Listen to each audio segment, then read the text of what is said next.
All right, hi everybody, John Meadows here, and today what we're going to talk about is recovery. Specifically seven reasons why you may not be recovering well. I have my notes here, so I might look down every once in a while to look at my notes. But the first thing I want to talk about is training. I think when we talk about recovery, people tend to think about sleep and stress and nutrition, and I'll get to those things. But I want to talk about recovery as it relates to training as well, because training has a huge impact on recovery, specifically how you're training and the types of fatigue that exist. And these are really, really important. So, pay attention to this. So just generally speaking, think about kind of two types of fatigue. Think about peripheral fatigue, which is just kind of local to your muscles. And think about, you always hear people talking about CNS fatigue, central nervous fatigue. Think about that as well. So first of all, our framework is, let's think about two types of fatigue. Now, the peripheral fatigue, again, specific to your muscles, like let's say you're training your biceps are going to experience peripheral fatigue. It's not a bad thing, because what happens is, as you're going through a set, muscle fibers will start to fatigue. So then also other muscle fibers will get caught into play. So what happens is you actually get maximal activation of all the fibers. So you always hear these people talking about high threshold motor units and all these things. But the key concept for you is, that's not a bad thing. When your muscle starts getting tired, more muscle fibers are going to have to be called into play to get engaged. Now, what you should learn from that, though, is you have to make your muscle fibers fatigued so that more are called into play, so you hit them all. This is why I'm 100% against this notion that you just need to do a little bit every single day. No, you actually need to load and exhaust your fibers. It's not just activate them, okay? Not a bad thing. Now let's think about central nervous system fatigue. So your brain, your spinal cord, they're sending these messages to your muscles. They're telling them to activate, to do something, to produce force, to be more specific. Now, depending on how you train, that can be impacted. And what can happen is you can have a reduction in the size of the signal that's sent from your brain, your spinal cord to your muscles. So let's say you're sending less of a signal to your muscles to work, then they're not going to be able to produce as much force. So they may actually fatigue before you've even called in to play the other muscle fibers. So you're not even getting maximal activation. You're not producing as much force. And this is when people get real frustrated. Have you ever been training and said, man, last week I did this for 10 reps. Now I can only do it for 8. If that happens over and over and over, like the 8 becomes 7, becomes 6, becomes 5, then you see this pattern, you should think to yourself, maybe there's some kind of fatigue here. And that means something not good is happening, okay? This directly impacts your recovery. You have to be able to recover to train at your best. So managing fatigue is going to be a big part of recovery. That's why I wanted to talk about it first and spend the most time on it. Now, there are specific things you do when you're training that cause central nervous system fatigue. Back when I was growing up, we used to always be told that the heavier movements were the ones where you're straining really hard, were the ones you're doing your heavy sets of 5 or 6. We were told that's what created central nervous system fatigue, but it wasn't true. There are actually other things that are causing central nervous system fatigue. Excessively high volumes is a big one. We always hear about volume being able to help with muscle growth, and it certainly does to an extent. But there's a level of volume when you start going beyond that is not good. You start accumulating that central nervous system fatigue, and this is why, when you're watching YouTube videos and you see people doing 6, 7 different exercises for biceps, 4 different exercises, 24, 30 sets, 40 sets for their biceps, like if you're training, like that's just too much. You don't need to do that. You could train harder and you could get more done in less time. So these excessive volumes, so you have to be careful with excessive volume, number one. The other one is high reps. Higher reps actually create a lot of central nervous system fatigue potentially as well too. And, we've had some great studies. Some were done by my friend Brad Schoenfeld, and Brad pointed out that now the science is showing that lighter weights can give you just as much muscle growth as heavier weights, provided that the lighter sets are taken to failure. And I am in agreement on that with Brad. But now you've got to put that into context. And Brad says this as well. Okay, so if I'm only going to lift with 40% of my 1 rep max, think about all the reps I have to do. So I've put up videos before where people said, John, you're going way too heavy. Haven't you seen the studies that you can do just as much with lighter weight? Yeah, but you know what? I don't want to do sets of 25 every single set I do. And I want you to think about this more. Let's go back to logic and common sense. Sometimes it's going to burn so bad you'll just stop. The fatigue is building, but you stop the set just because the burn is so bad. So you never even really hit failure. And this is kind of what I call the pump and fluff stuff. It's you got the lighter weight, which I don't have a problem with as long as you can take it to failure, but people have a hard time taking it to failure just because it burns so bad. And that's actually one of the things I thought I did a pretty good job of through my bodybuilding career is if I did back off on the amount of weight I was lifting, I could work through that pain and really push myself. But it's not realistic to expect everybody to be able to go take those light weights to absolute failure. Now, what happens when you do that is you're creating greater aerobic demand. And that's why you're probably seeing this central nervous system fatigue. So if your sets are just high reps, high volumes, high reps all the time. I'm not saying a set of high reps is bad, but a large proportion of high reps, high volumes, that's going to have a big impact. Volume, reps. Okay, the other thing I wanted to mention is rest. Another way to accumulate a lot of central nervous system fatigue is simply not resting between your sets. When you rest, that peripheral fatigue that sets in local to the muscle, your muscle can recover fairly quickly. But sometimes it's the central nervous system that hasn't recovered. So if you do a set and you don't rest long enough, then that signal, again, going from your brain and your spinal cord to your muscles, it's not as strong. So you can't do as many reps. And you think, the muscle's just tired. Maybe it's not just the muscle being tired. Maybe it's just the signal getting to the muscle fibers isn't as strong, so you don't get as good at contractions. And that's not good. Again, that means you don't get activation and exhaustion of all the fibers. You don't even get the activation of all the fibers.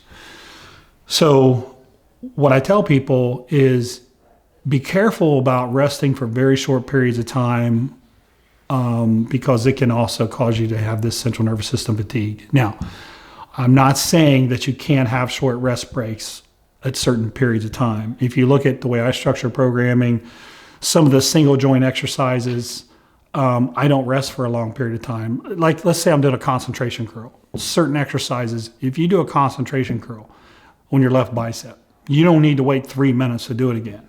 But if you're doing a squat, you might need to rest 3 minutes before you do it. So it's common sense.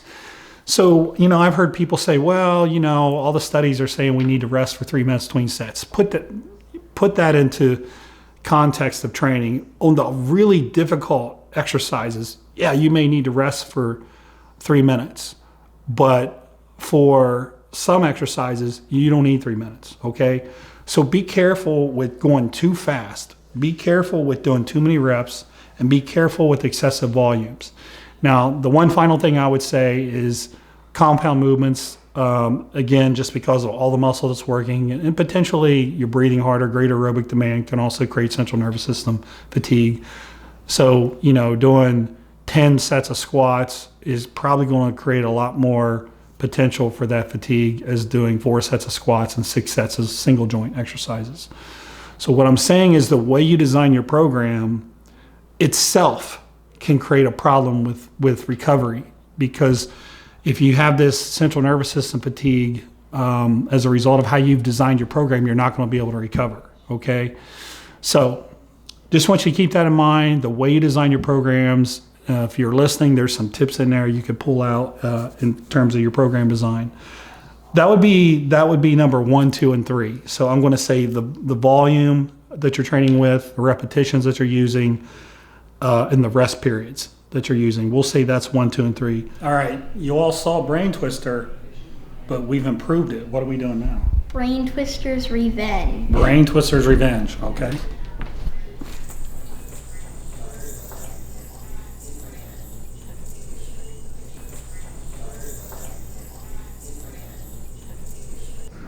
Okay, on to number 4, And I hope you enjoyed that yo-yo trick. A lot more are coming.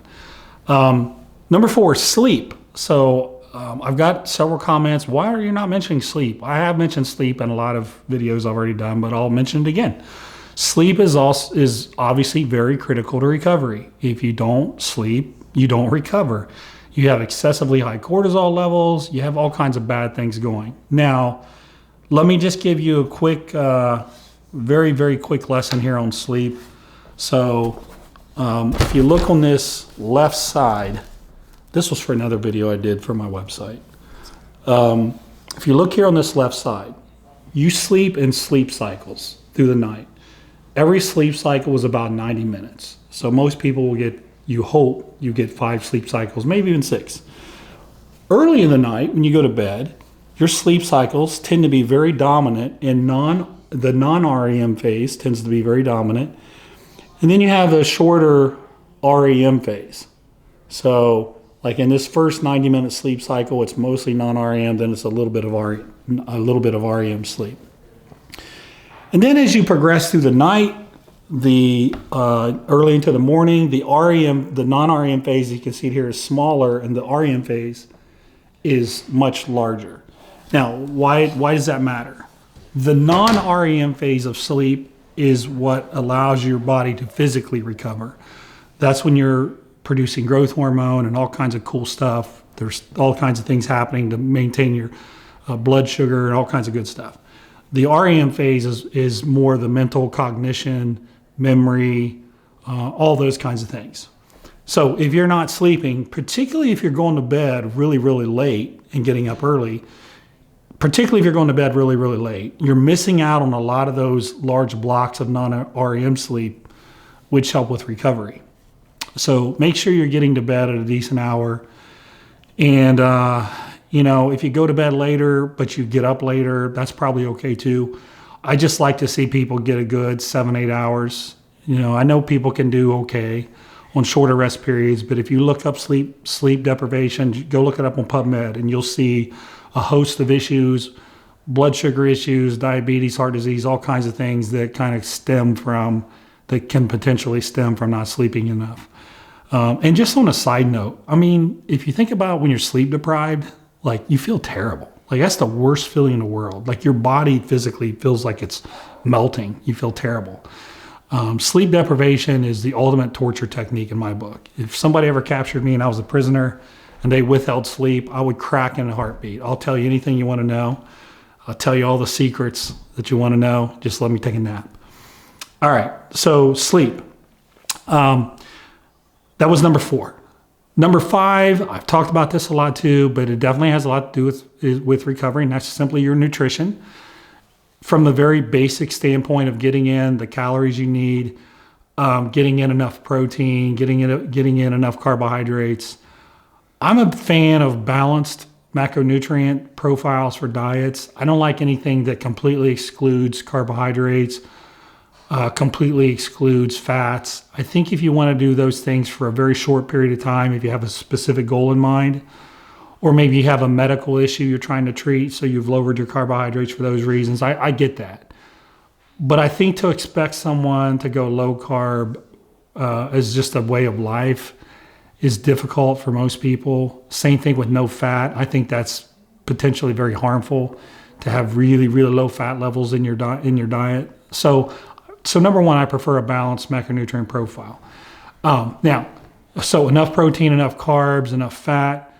Now, the carbohydrates are going to, let's talk about the nutrition around your training. So the carbohydrates are going to cause your body to produce insulin, your pancreas to be more specific. Insulin helps manage cortisol. It helps manage muscle protein breakdown. This will allow you to recover faster. If you don't believe me, that's okay, but I want you to try an experiment. Put all your nutrition, if you don't think nutrient timing works, that's okay. Put all your nutrition away from your training, okay? So let's say you train in the morning. Let's say you train at lunchtime at work. I don't want you to eat in the morning. And you can go ahead and you can eat your 2 meals at 5 o'clock or 6 o'clock and 9 o'clock. Get your calories in. Take notes on how you feel. Take notes on how you recover. Then I want you to take the same amount of calories And I want you to allocate them around training. Eat some before you train, have a little intra while you train, have a good meal after you train. Do the same thing. Take notes on how you feel, how you recover. If you're training hard, I can pretty much guarantee you're going to notice a big difference in your recovery. The things that you do around the nutrition that you consume around training is a very big deal. Now, I know a lot of people like to train fasted. I'm okay with that as long as it's in the morning and you had a big dinner. So if you have a big dinner, a lot of that glucose has been converted to glycogen, it's sitting in your muscles, and you can train in the morning on a little bit less nutrition. But even then, I would still say afterwards, you better get some nutrition in, or even during. Again, this is for people who train hard. If you don't train hard, you can kind of just do whatever. But if you train really hard and you're demanding energy, guess what? Carbohydrates are a great source of fuel, okay? So make sure that you're eating, in my opinion, enough calories. Make sure it's a balanced macronutrient profile, and make sure you're eating a lot of nutrition around your training to support recovery. Also, the protein obviously is going to help with muscle protein synthesis. All right. So adequate protein to me are very important around your workouts. Number 6, I've mentioned this before as well, stress. Stress simply drives cortisol levels. Cortisol breaks down muscle potentially if it's constantly elevated. Short-term elevations in cortisol, not a big deal. Constantly elevated cortisol is a big deal. It absolutely will zap you. It'll create a lot of muscle protein breakdown that's hard to recover from. And remember, just the basic principle of gaining muscle is having more protein synthesis than muscle protein breakdown. So all the things that you're doing to encourage muscle protein breakdown, they better be outweighed by a lot of muscle protein synthesis. So if you can manage the muscle protein breakdown by doing things such as nutrition around your training, which I mentioned earlier, getting enough sleep and so forth, but managing your stress. So managing your stress, I've talked about it before. I think it's worth repeating though. A lot of the things that you think are big deals, probably not a big deal. So before you have a strong emotional response and you get really upset about something, just take a second and pause and think, is this a big deal? Is this going to matter a month from now, 6 months from now? Most of the stuff won't. Now, there are some things that do. Some things are a big deal. You know, you're losing your job. That is a big deal. That will affect you. So I completely get the stress that you're feeling there. But people get stressed out about things like not getting enough likes on their Instagram, or they only got in. I saw somebody yesterday mention that they got 10 grams less of protein for one of their meals, and was it a big deal? And so there's a lot of little things that people get stressed about. I'm like, man, it's okay. It's all right. So manage stress. When you find yourself feeling angry all the time, or if you're depressed, identify that, be self-aware, and know that you're in that state, and try to get out of that state. Try to do something that makes you feel better. Try to do something that's more directed towards working toward a goal. Work on your social connections to get out of it. Call your friends, talk to your friends, hang out with your friends actually in real life and not just on the phone. And I think that'll help as well. All right. So that's number 6. Okay. Number 7, you're not laughing enough. You got to lighten up. You got to have some fun. There are actually studies on PubMed that talk about this. Look up, what did I type in? Laughter medicine or something like that. You'll see that there's actually some studies on this. You can laugh because of external stimuli. So like you're watching a movie that's funny or something like that. There's a lot of studies on that. Or there's this other kind of where you make yourself laugh. I think that's kind of creepy. That kind of made me think of the Joker movie. But so there's, this self-initiated laughing where you just laugh. They actually have this yoga laughter classes in England or India. So maybe my friends in India can comment if they've ever taken a yoga class that has laughter built into it. So you'll laugh and then you belly breathe. I was reading about this.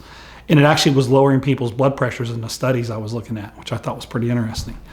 And again, the external stimuli, watching something funny, something like that. So what are they seeing in these studies? I I think the field needs to develop a little bit more, but in some of them, they're seeing lowered cortisol levels. And in some cases, it was just while they were watching a movie. In some cases, it actually carried over to lower cortisol levels throughout the day. So, and just in general, just think about it, common sense. When you're laughing, you feel better. You know, laughter is actually a little bit of an analgesic. It's actually a little bit of a pain reliever. So in addition to the cortisol, maybe what you do is when you're in the middle of a really hard set, this could be a fun little video challenge. I want you to just start laughing. See if it makes some of the pain go away. I don't know. I've never tried that. Maybe I'll try that. So anyways, try to laugh more. It'll just give you a better life too. All right. So those are your 7 reasons. I hope that some of those can help you out, help you recover better. The better you can recover, the harder you can train, the more you can train to recover from, the faster your results are going to be. Plain and simple. So thank you very much, and we'll see you next time.